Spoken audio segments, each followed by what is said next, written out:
E agora, Daniel, o que a gente faz? Cara, não sei. A gente tem que começar por algum lugar, né? Ô, gente, bom dia o cacete, né? Ou seja, bem-vindo ao nosso primeiro episódio do podcast. Esse é o Daniel. Se apresente, Oi, Daniel. gente, prazer, eu sou o Daniel, tô aqui com o meu amigo Tório. Ô, gente, bom dia. Que bom dia? Tu tem maneira de falar bom dia, né? Depende, Cara, pode ser ridículo. bom dia pra quem Boa tarde, boa noite, né? Então, esse é o nosso primeiro episódio. Não tem nome ainda o podcast. Possivelmente, quando você ver, já vai ter nome, mas nesse momento não tem nome.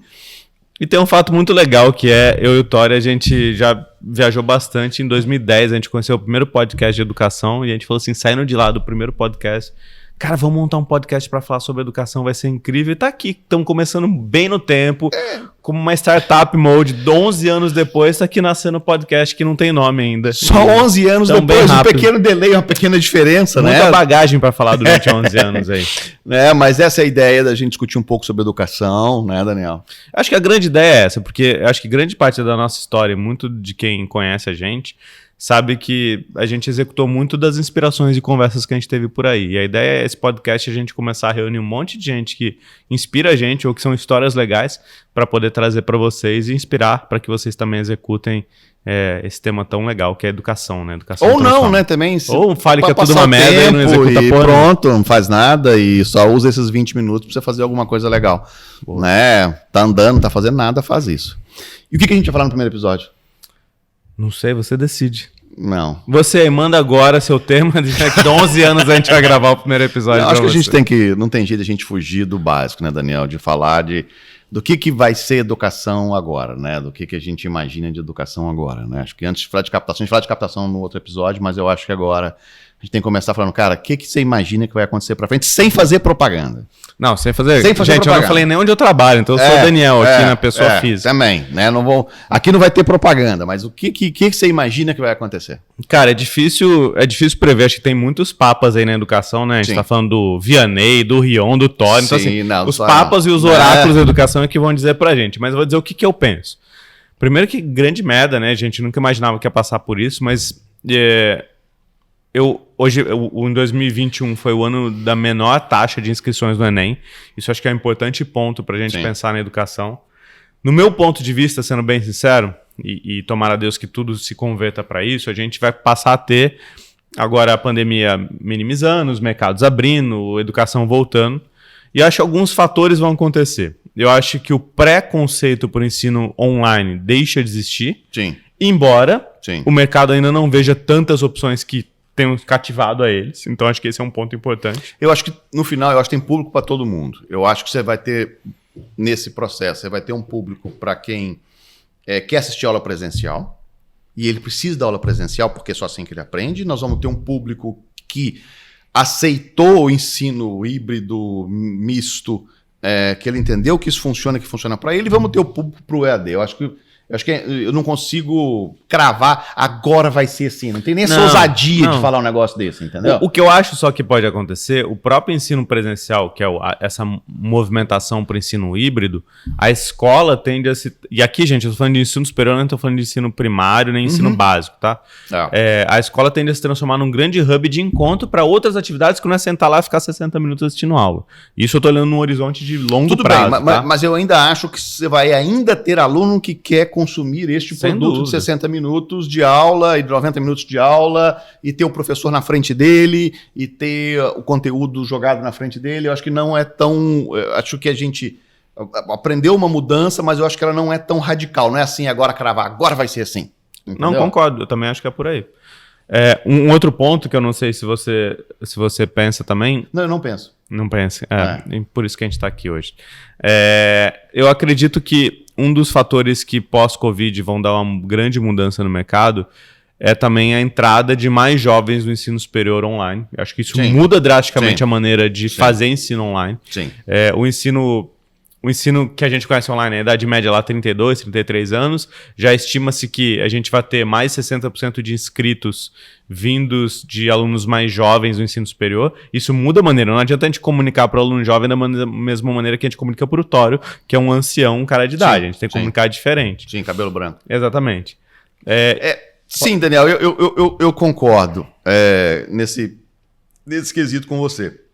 que a gente vai ter, pelo menos uma coisa a gente concorda, né? Que não dá para fazer a mesma coisa, não dá para comunicar da mesma forma de um cara que é mais novo, que vai consumir um produto online. E eu acho que ele vai consumir, não é porque o online é mais legal, não é só isso, não. É porque ele viu a praticidade disso. Então, não tem sentido, no meu entendimento, um cara em São Paulo pegar 1 hora de metrô para assistir uma aula, sair da faculdade 10h30 da noite, 11 horas da noite, ficar mais 1 hora de metrô, mais um tanto de tempo para chegar em casa meia-noite e meia, 1 hora da manhã para dormir, para acordar no outro dia 5 horas da manhã para ir trabalhar, para depois estudar de noite. Eu não acredito mais que esse cara aceite, não é todos, de novo, repito isso, mas não sei que esse cara aceite mais passar por isso para ter que estudar. Sendo ele tem a opção de sair do trabalho dele 7 horas da noite, 6h30, 7 horas da noite, ir para casa, tomar um banho, comer em casa, que isso faz uma diferença tremenda, né, de custo, e aí ele assistir a aula dele. Então, eu acho que esse consumo, ele realmente, para o mais jovem, ele vai acontecer, principalmente o que eu tenho visto, principalmente de cursos que não são da área de saúde. Concordo plenamente. Então, o curso da área de saúde, eu acredito que ele precise de ir ao campus. Né? Acho que esse cara é um cara que vai consumir ainda a estrutura física, mas os outros cursos das outras modalidades, das outras áreas, perdão, eu acho muito difícil ele topar 5 dias por semana em sala de aula toda noite, igual era até 19. Também acho que sim. E Tório, quando a gente pensa um pouco também em demanda, né?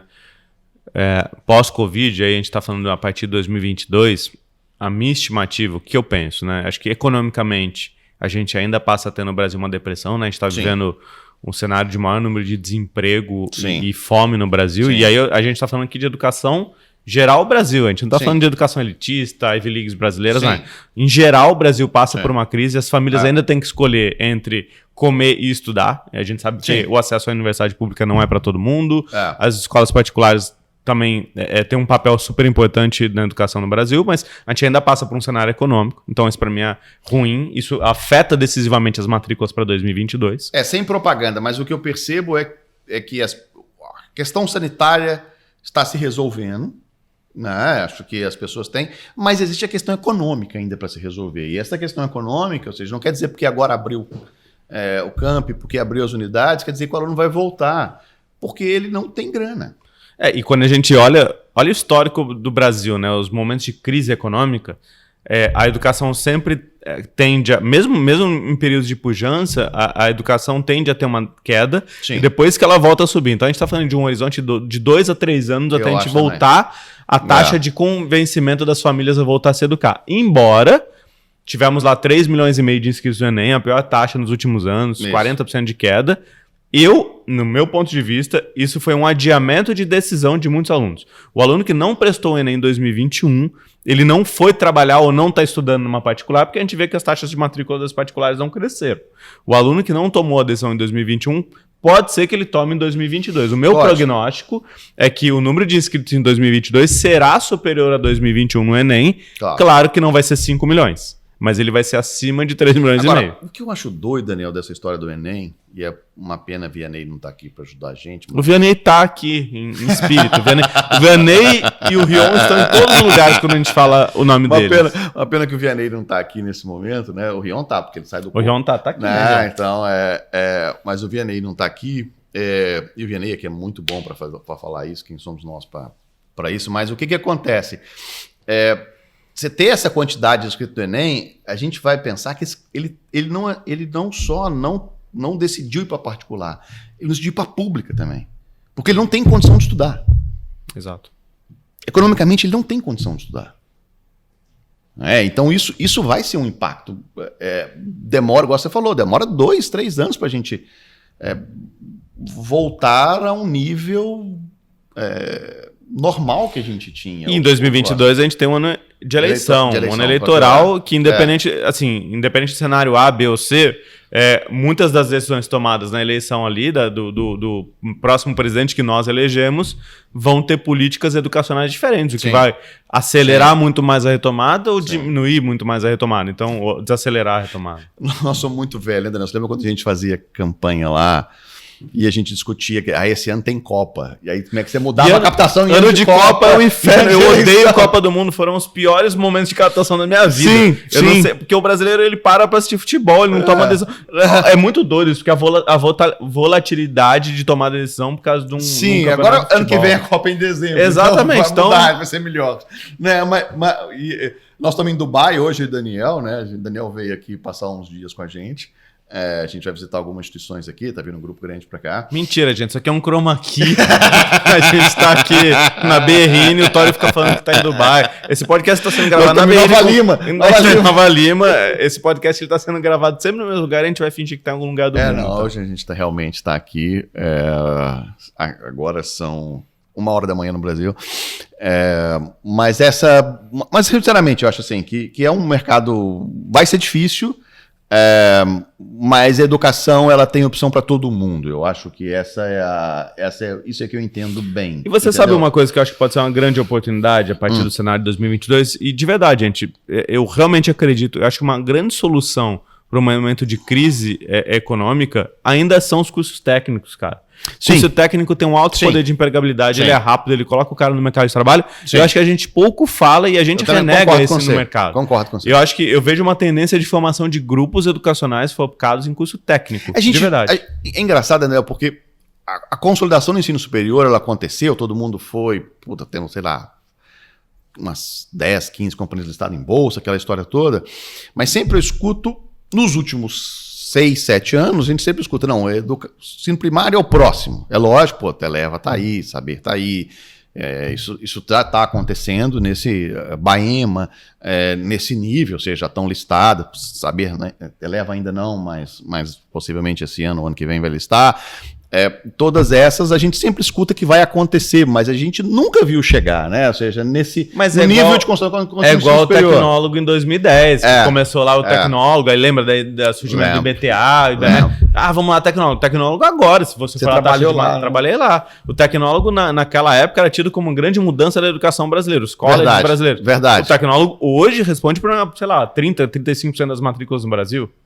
Tá. Cara, assim, realmente, a gente não acelera tão. O Brasil ele tem um delay aí de início, mas ele chega lá.